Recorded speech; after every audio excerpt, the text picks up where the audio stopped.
Estamos por aqui, Ninho do Urubu, como diria nosso amigo Cícero Melo, precisamente 10h11 da manhã desta quarta-feira. Então vamos ter uns minutos, já estamos, né, com os minutinhos abertos aqui no Ninho do Urubu. Previsão hoje que fale o Varela, vai ter uma coletiva de imprensa logo depois.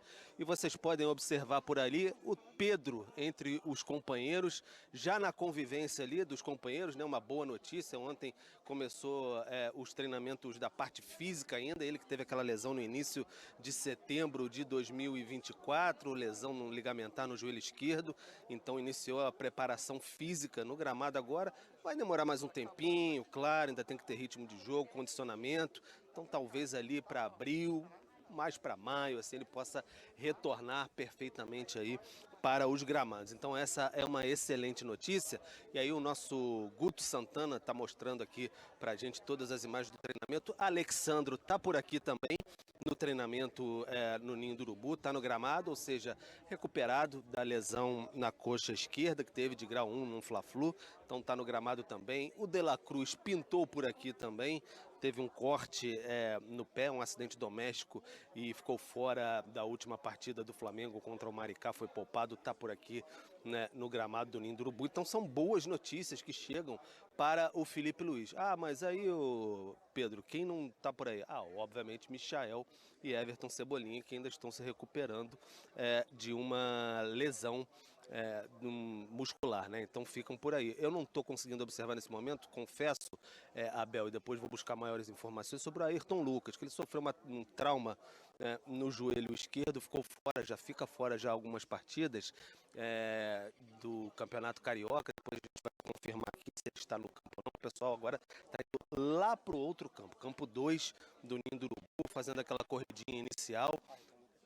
O Guto me confirma aqui que o Ayrton Lucas está sim entre os jogadores, ele com uma câmera sempre bem afiada por ali, então o Ayrton Lucas está aqui também, tranquiliza mais o torcedor rubro-negro e obviamente o Felipe Luiz, que teve que improvisar o entrevistado do dia, o Varela, na lateral esquerda nos últimos clássicos. Então tem essa tranquilidade maior o Flamengo para trabalhar para esse clássico do fim de semana contra o Vasco, semifinal do Campeonato Carioca, vai ser no estádio Newton Santos, sintético, então gramado sintético, né? Então o Flamengo começa aí essa batalha no próximo fim de semana, 18 horas, sábado de carnaval, vão ser 2 sábados consecutivos. Primeiro jogo, como eu disse, no Newton Santos, o segundo no Maracanã. O Flamengo tem a vantagem de 2 resultados iguais por ter sido o campeão da Taça Guanabara. E acrescentando também, porque a lista era grandinha, o Juninho, atacante, também está no campo, que ele teve um problema, um edemazinho, né,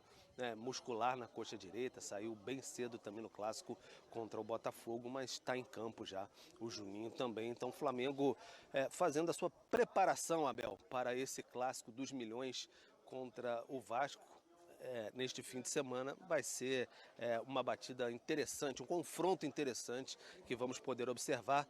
Como eu disse, Cícero Melo, 10h14 em Brasília, como diria o nosso amigo Cícero Melo. Os companheiros estão até rindo aqui, relembrando o nosso grande Cícero.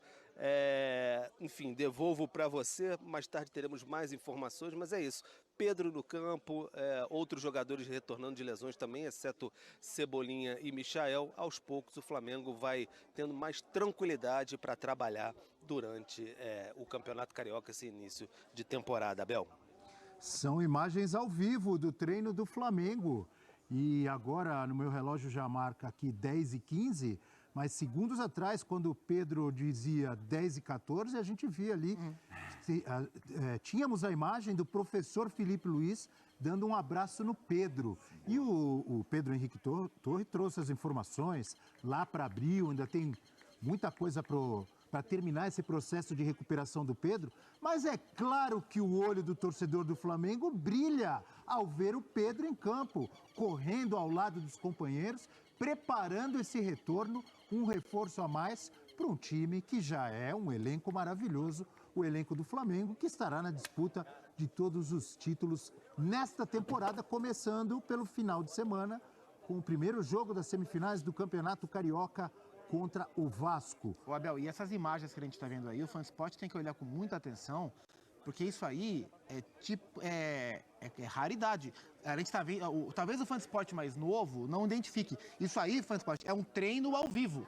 É que a gente viu muito treino ao vivo. O fã de esporte não sabe o que é assistir um treino ao vivo. Então, imagens raras de um treino de clube de futebol ao vivo. Olha que beleza que é poder ver o treino. Não sei se é um movimento que começa lentamente, mas outro dia o Santos abriu também parte de seu treinamento, o Flamengo de vez em quando tem feito isso. São Paulo, eu estou enganado? Outro dia tivemos também parte do treino. Quem sabe, não? Porque quando teve a pandemia, fechou de vez. Tinha que fechar, mas terminou a pandemia e todo mundo, não, continua assim. Foi a desculpa que eles precisavam para fechar. Estavam loucos para fechar. A pandemia ajudou essa narrativa do isolamento. Mas a gente sabe, a gente respeita. É óbvio que os técnicos querem ter lá a privacidade para treinar suas jogadas, sem que ninguém filme. É melhor para eles. Claro. É melhor para eles, mas não custa nada. Parte do treinamento, início, 15 minutos, meia hora, aí eu já tô 40 minutos. 40 minutos. Entrevistar um jogadorzinho. Pelo menos para a gente fazer umas imagens, depois a gente repete elas, tudo bem. Não é? O Edu Afonso ficou eufórico naquele dia que o São Paulo abriu um pouquinho, lembra? Que o Edu Afonso falou, caridade e tal. É a alegria do repórter. Com relação ao Pedro... Pode falar. Não, e com relação ao Pedro, assim, é bacana vê-lo de volta, né? O torcedor do Flamengo, logicamente, porque era o titular, é o fazedor de gols, é o cara que foi importante para o Flamengo em muitos jogos, em temporadas, né? Conseguiu assumir essa condição, disputa com o Gabigol titularidade, ganhou, né, dentro do campo essa condição de titular. Então, assim, o torcedor do Flamengo está muito feliz, com certeza, com o retorno dele, mesmo sendo, né, um pouco mais para frente, né, a possibilidade dele entrar em campo lá para abril. Mas também para a gente, né? Enfim, para todos nós do futebol, porque tem relação com a seleção brasileira também. Com certeza. Então, assim, o Pedro em condições de jogo, bem fisicamente, totalmente recuperado, né? Do que teve, assim, porque tem a questão da cirurgia, mas também tem enfim, a reconstrução também das fibras, né? Sabe, é uma coisa que tem que tomar cuidado também, porque muito tempo inatividade. Mas assim que ele estiver em forma, condicionado e retomar aquele Pedro que a gente está acostumado, ele entra nessa briga para a seleção brasileira, talvez seja o titular da posição né, que o Dorival também tanto procura. Então é muito bacana vê-lo em campo, vê-lo feliz, que com certeza está pelo retorno com os companheiros, e voltando a jogar pelo Flamengo e com perspectiva também de seleção brasileira. E a gente falou que a imagem de treino tá rara. Haro também está centroavante, né?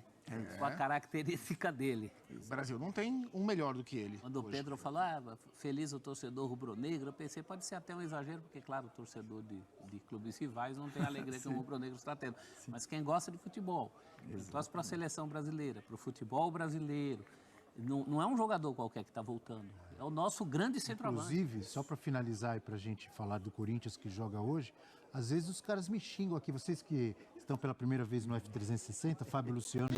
Quem ousa Rafael Prats me xinga, porque eu eu chamo o Pedro às vezes de Evair dos tempos modernos. Eu sei que o Evair jogou mais. Eu era fã do Evair, que jogou no Guarani, na Atalanta, no Palmeiras, no Vasco. Mas o Pedro me lembra aquela elegância para jogar, facilidade para fazer gol que o Evair tinha. Então eu gosto de falar Evair dos tempos modernos. Eu entendo. O Prats é muito chato. Eu entendo. Não gostou dessa? Eu entendo. É um tipo de exagero, mas eu entendo o que é que você está querendo dizer com isso. Dada a realidade do futebol brasileiro hoje, o estilo é o que mais se assemelha. Elegância, tranquilidade para fazer gol. E a obra do Evair já está completa, né? A do Pedro, hoje precisa ver até onde vai. Exatamente. Você sabe que o Evair, oficialmente, ele é campeão do mundo, porque para a FIFA, eliminatória é parte da Copa do Mundo. O Evair jogou as eliminatórias em 94. Então... Mas não recebe a medalhinha. Não recebe a medalhinha porque não jogou a fase final da Copa do Mundo. Vamos falar de Corinthians. Hoje tem UCV e Corinthians, jogo de volta. Jogo de volta, porque lá foi empate de 1-1. Torcida ficou brava com a atuação do Corinthians. E com razão. Qualidade, diferença de investimento, de qualidade. Corinthians parecia... Eu falei no dia seguinte... Parecia que tinha comido uma feijoada lá na Venezuela às 5 da tarde. Pro Corinthians é jogo de ida, porque não foi. É isso aí. Mateuzinho falando sobre o jogo e daqui a pouco a gente vai ao vivo para a Neoquímica Arena. Antes o Mateuzinho. Infelizmente foi uma daquelas partidas que nenhum elenco, nenhum